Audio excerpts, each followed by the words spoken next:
Alguien dijo una vez, la verdad bíblica es como un faro que corta la niebla de la confusión cultural, y si no sostenemos esta verdad con firmeza terminaremos navegando a ciegas hacia los acantilados. En un mundo donde las voces compiten por definir lo bueno y lo justo, necesitamos anclarnos en los principios que no fluctúen con la corriente cultural. El Señor Jesús ha dado un mandato a su iglesia: amar a nuestros enemigos, Mateo 5:44. Este es un versículo que mal entendido puede convertir a la iglesia en un club de abrazos a puercoespines, pero correctamente entendido puede ser el ancla que salve a familias, iglesias y naciones en estos tiempos que son muy turbulentos. Empecemos con una verdad incómoda: la ambigüedad es el truco favorito del diablo. La ambigüedad convierte una discusión seria en una niebla de malentendidos, como confundir un león con un gato doméstico solo porque ambos tienen pelaje. En nuestra cultura hemos caído en la costumbre y en la trampa de borrar las líneas que antes eran nítidas, sobre todo cuando hablamos de amor. Primero necesitamos definir esa palabra, la palabra amor.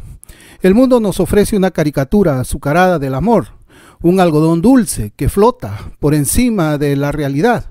Un amar que equivale a aplaudir cualquier iniquidad, mirar el pecado de reojo y cantar We Are the World junto con los paganos que destruyen las vidas a los bebés antes de nacer, y bailar canciones de John Lennon con los que desean pervertir la sexualidad de los menores, incluyendo a nuestros hijos.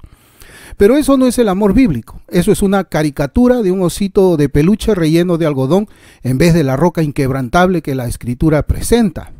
El amor bíblico, como nos recuerda Romanos 13:10, no hace mal al prójimo, por lo cual el amor es el cumplimiento de la ley. El amor no es un sentimiento pasajero, sino un deber robusto, enraizado en la justicia de Dios. Cuando el Señor Jesús nos llama a amar a nuestros enemigos, no nos está pidiendo que nos pongamos gafas de color rosa y declaremos que el canalla de al lado es también un hijo de Dios. No. El Señor nos está llamando a tratar incluso a los más viles con justicia, desde un corazón alineado con el carácter de Dios. Eso es lo que vuelve tan radical el mandamiento de Cristo. No exige negar la existencia del mal, sino encararlo con una determinación de acero, sostenidos por la gracia transformadora del Evangelio. Si creemos que amar a nuestros enemigos significa ignorar su maldad, somos tan tontos como alguien que intenta bailar una balada de los 80s con una serpiente de cascabel, o abrazar fuertemente a un puercoespín y llamarlo tierno. Eso no es amor. Eso es una locura que ha alcanzado el pensamiento de muchos profesantes que quieren ser más buenos que la Madre Teresa de Calcuta. Y aún así, ¿cuántas veces hemos visto a quienes profesan la fe con las mejores intenciones caer en esta trampa, intentar calmar a una cultura hostil al Evangelio, a base de sonrisas y concesiones solo para acabar con mordidas venenosas y las manos llenas de espinas? El problema no es nuevo. Cuando la iglesia pierde claridad doctrinal, se vuelve una nave sin timón, dejada a la merced de las olas culturales, y hoy esas olas golpean con ferocidad.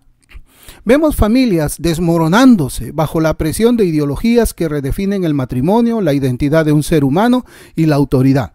Vemos iglesias tentadas a diluir la verdad para ser relevantes, como si la palabra de Dios necesitara un cambio de imagen para competir en TikTok. Y vemos naciones tambaleándose bajo el peso de su propia rebelión, como se profetiza en Romanos 1 del 18 al 32, donde Dios entrega a los hombres a sus propios deseos pecaminosos cuando rechazan su voluntad. Entonces, ¿qué debe hacer la iglesia evangélica en este momento crítico? Primero, debemos predicar y predicarnos a nosotros mismos todo el consejo de Dios. Hechos 20:27. No podemos darnos el lujo de ser selectivos, eligiendo solo los versículos que suenan agradables en un mundo que rechaza la verdad. Esto significa enseñar tanto la gracia como la justicia, el amor, el juicio y la misericordia, y también la santidad. Como pastores y líderes tenemos la responsabilidad de equipar a las familias con la armadura de Dios descrita en Efesios 6 del 10 al 18, el cinturón de la verdad, la coraza de la justicia, el evangelio de la paz, el escudo de la fe y el yelmo de la salvación y la espada del Espíritu. Sin esta armadura, nuestras familias serán presa fácil para las mentiras de la cultura. Segundo, Las iglesias deben ser la sal y la luz que Cristo nos llamó a ser. Mateo 5, del 13 al 16. Esto no significa encerrarnos en el quinto sótano de nuestros edificios cantando salmos, himnos y cánticos espirituales mientras el mundo se está desmoronando. Ser la sal y la luz significa salir a la plaza pública con valentía, hablando la verdad, con amor. Efesios 4:15. Y ese es el problema, porque para la iglesia del presente es más fácil abrazar puercoespines que hablar la verdad en las plazas con valentía. Ser la sal y la luz significa discipular a las familias para que resistan las ideologías que buscan desintegrarlas, desde las propuestas que intentan redefinir la identidad humana hasta aquellas que erosionan la autoridad y la responsabilidad de los padres. Ser la sal y la luz significa enseñar a los jóvenes a no conformarse a este mundo, sino a ser transformados por la renovación de sus mentes, como dice Romanos 12:2. Tercero, debemos amar a nuestros enemigos culturales sin ignorar su maldad, sino reflejando la gracia transformadora de Cristo. Esto puede parecer imposible, pero es un testimonio del poder de Dios. Amar a nuestros enemigos no significa aprobar sus acciones, sino tratarlos con justicia y orar por su redención, o también orar imprecatoriamente para que el Señor los quite de este mundo.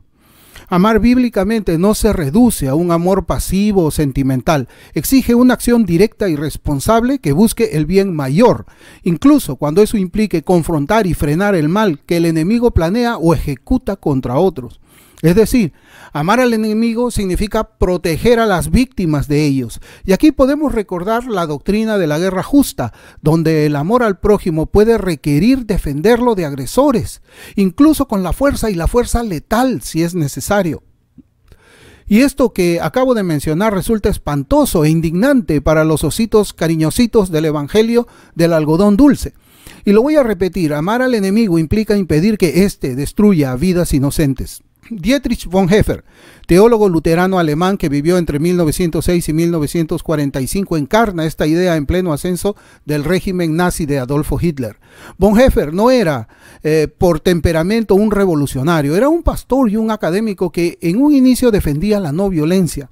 Pero ante el horror del holocausto y la persecución sistemática de judíos, gitanos, discapacitados y disidentes, llegó a comprender el amor cristiano como un llamado a la acción directa contra el mal.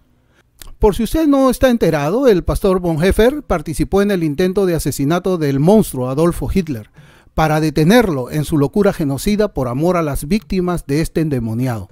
Para los bautistas reformados, quienes afirmamos la Confesión Bautista de Fe de Londres del año 1689, una guerra defensiva es el ejemplo más claro de una guerra justa. Para nosotros, el gobierno tiene deberes dados por Dios en Romanos capítulo 13, versículos del 1 al 4. Entre ellos, proteger a la nación, castigar al agresor, mantener la paz y el orden. Por lo tanto, la defensa armada de una nación frente a un ataque externo es considerada una guerra justa, siempre que se haga con la debida autoridad y con la intención de preservar vidas y restablecer la paz. Cuando el pastor Bonhoeffer intentó detener al asesino, estaba cumpliendo el mandato del Señor de amar a los enemigos. Esto puede sonar escandaloso para quienes creen que amar al enemigo es convertirse en el dragoncito Barney y sus amigos para entretener a personas como George Soros y Adolf Hitler, personajes malvados y perversos hasta el extremo. Para concluir, no podemos ignorar la tormenta cultural que nos rodea, pero tampoco sucumbir al desaliento. La verdad bíblica es nuestra ancla y no debemos temer empuñar la espada del Espíritu con discernimiento y audacia. La iglesia evangélica tiene ante sí una oportunidad única en la historia, ser un faro de esperanza en un mundo que se desvanece. Amemos a nuestros enemigos, no con un amor débil que aprueba el pecado, sino con un amor firme que refleje la gracia y la justicia de Cristo. Equipemos a nuestras familias, hablemos con valentía en la plaza pública y confiemos en que el Evangelio tiene el poder de transformar incluso a los más perdidos. Así que, iglesia, levantémonos, como dice Isaías 61, levántate, resplandece, porque ha venido tu luz y la gloria de Jehová ha nacido sobre ti. Que nuestro amor, nuestro testimonio y nuestra obediencia sean un faro que guíe a las naciones de regreso al Señor Jesucristo.